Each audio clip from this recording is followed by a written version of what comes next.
Back in the NBA, we are just hours away from free agency, but evidently Julius Randle won't be seeing that because the three-time All-Star forward intends to sign a 3-year deal worth 100 M's to remain a part of the Big Three in Minnesota. Notably, the T-Wolves reportedly have Naz Reid locked into a deal as well. Randle's coming off one heck of a postseason run, career highs in points per game and shooting percentage. And so now we get the chance to welcome back Charania, the man whose screen time has to be absolutely absurd right about now. And look, to begin right there where I just started, the T-Wolves and all the activity that they've had thus far leading into free agency, what does that mean for solidifying their roster? Critical to get Julius Randle back in the mix at that 3-year, $100 million. They got Naz Reid re-signed earlier to keep that core together with Anthony Edwards. We know Rudy Gobert is already there.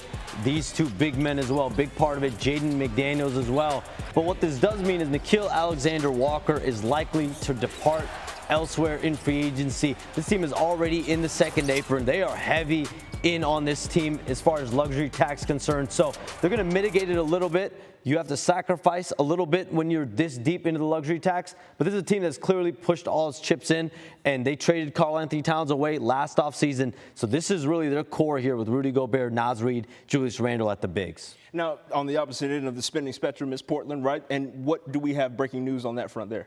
Portland Trailblazers and Deandre Ayton, their center, they are finalizing a contract buyout. He will become a free agent. This is a sudden, surprising addition to the free agent market because he had $35 million left on his deal next season, but he's set to become a free agent. This is a fresh opportunity for both sides. We know the Blazers just added Yang Hansen at number 16 overall pick, so they're pretty deep in terms of young, talented bigs.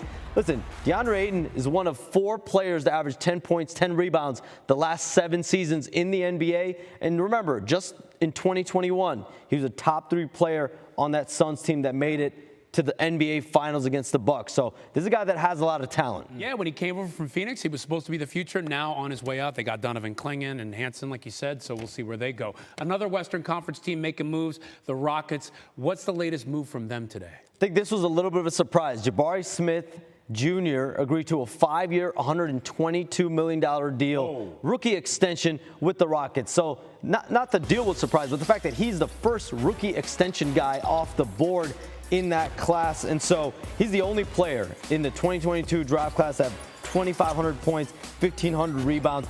The Rockets believe in his ability long-term so much, they excluded him from any conversations around Kevin Durant. They landed Kevin Durant anyway. And so the Rockets, they've done their business fast and furious these last 15 days. We see it right there with all the extensions. They give Ime Udoka massive extensions. Steven Adams, Jabari Smith, retain all their free agents. Fred VanVleet, Jayshawn Tate, Aaron Holiday, Jeff Green, and the biggest of them all, the acquisition of Kevin Durant. Yeah, similar to Minnesota, right? They know where they're at, where they are in this Western Conference, so make the push when you can. Now, Shams, Detroit Pistons guard Malik Beasley made some headlines today with gambling allegations. What all does that entail? So I'm told federal investigators are probing Pistons guard Malik Beasley on allegations of gambling on NBA games and prop bets. And the allegations stem from the 2023-24 NBA season, I'm told. And his attorney told me today, an investigation is not a charge. Malik is afforded the same right of the presumption of innocence as anyone else under the U.S. Constitution. He has not been charged of anything right now, but his free agency has essentially stalled out. I'm told he was on track to sign a 3-year, $42 million deal with the Pistons ahead of this free agency. Teams can negotiate with their own free agent. That's what was going on. But now these talks are paused. This investigation is active and ongoing. Yeah, tough situation there. I mean, like you say, investigation, not a charge, but still not a lot teams can do with him while all that's happening. Shams Charania with the various latest with the NBA. Got a lot coming up from you over the next couple of days. We're here all week, baby. Yeah, baby. Exactly, my friend. Appreciate it, Shams. That is because the NBA free agency period officially begins tomorrow, 6 Eastern, 3 Pacific, and we'll have our NBA Today free agency specials tomorrow and Tuesday at 7 Eastern, 4 Pacific on ESPN. Wanna try to boast at what I look like. Think I'm gonna try to wear, I pull up all brains. Jimmy with the heat, I'm on fire. It's NBA on the ESPN.